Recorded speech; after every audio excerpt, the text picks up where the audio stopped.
Hello YouTube. Well, it's been a while since I posted on the channel, but I wanted to get back on here and really seriously talk about some things, especially stuff that's been going on in the news recently. And one of those topics I wanted to talk about, and let's get this here, I'm out walking, by the way, getting my exercise in. I walk a couple miles every day. So anyway, I'm vlogging, and so I wanted to, let me get this stick going pretty good here. I wanted to talk about racism, specifically systemic racism. You know, there've been some people lately, there've been some folks lately who swear that there's no longer such a thing called systemic racism.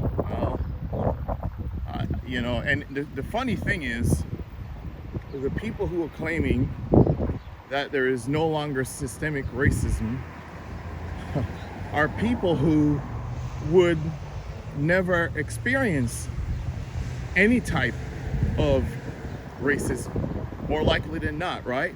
So I've seen high-profiled white males in the news recently declaring that we no longer have systemic racism. We had a black president, we had Obama, he served 2 terms, therefore how could you have systemic racism?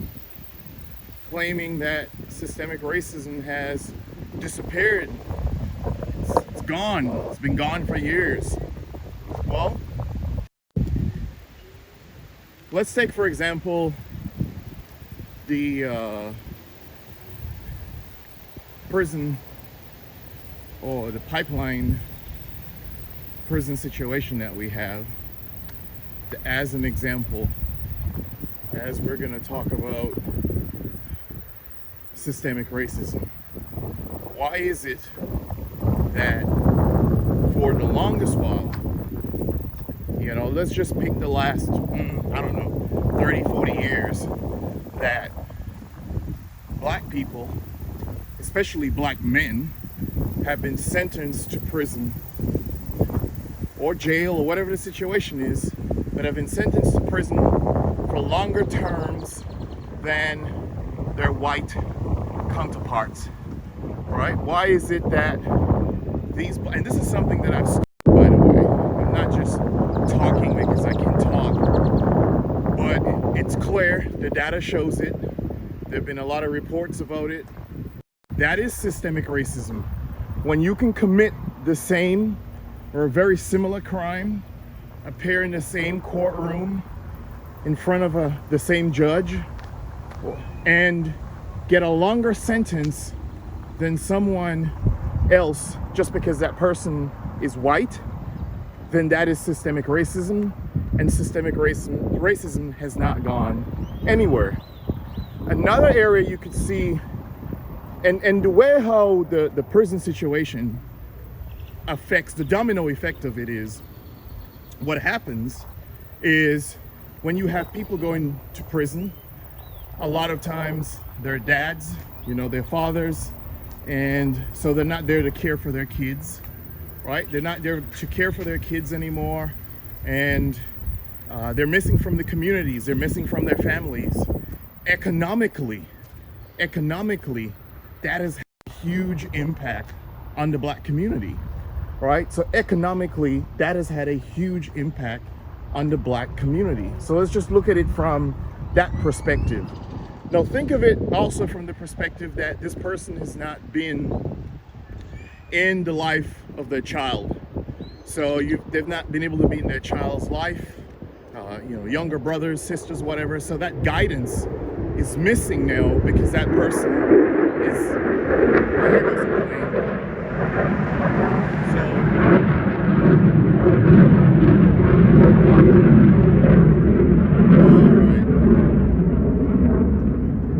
So I had a plane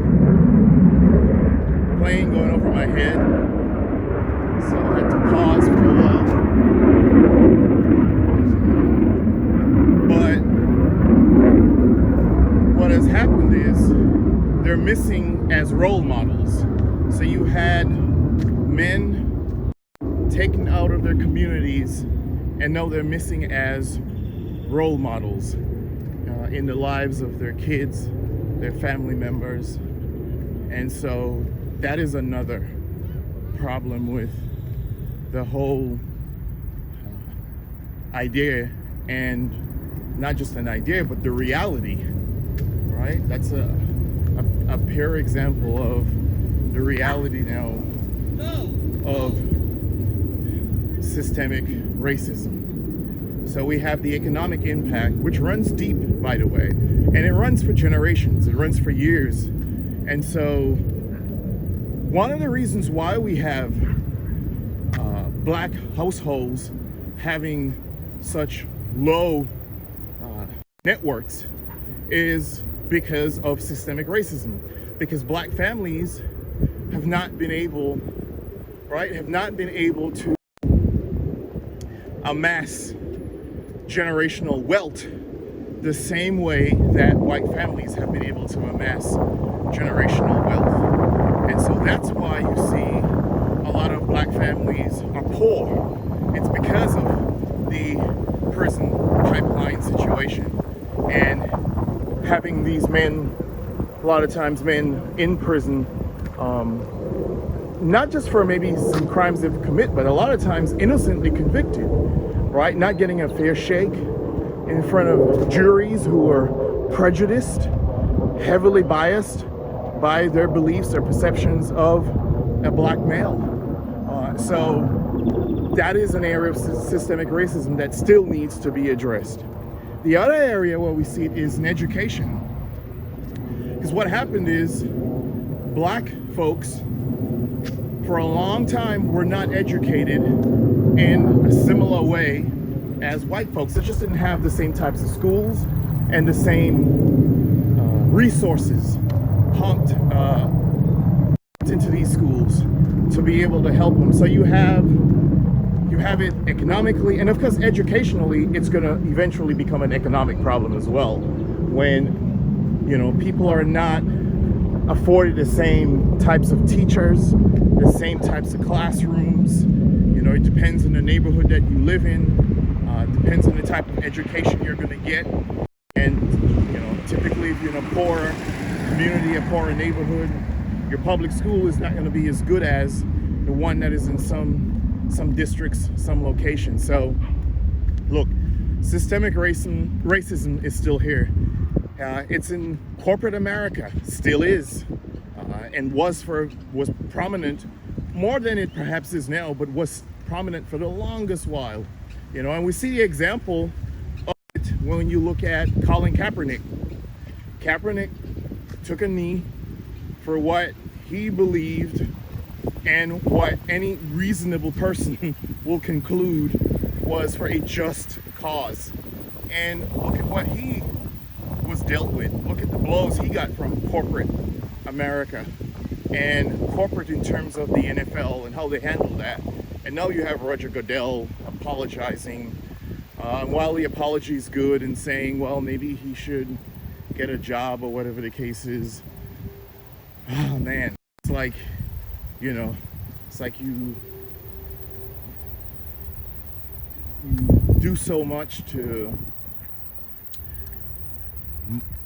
really hamper someone's life. You do so much to hold them back. It's like you slice me up with a knife, and years after you come back and you apologize to me, but those slices, the marks are still there and they're embedded. And so while Roger Goodell can apologize or whatever the case is, while he could say, you know, Colin Kaepernick deserves to be playing in the NFL.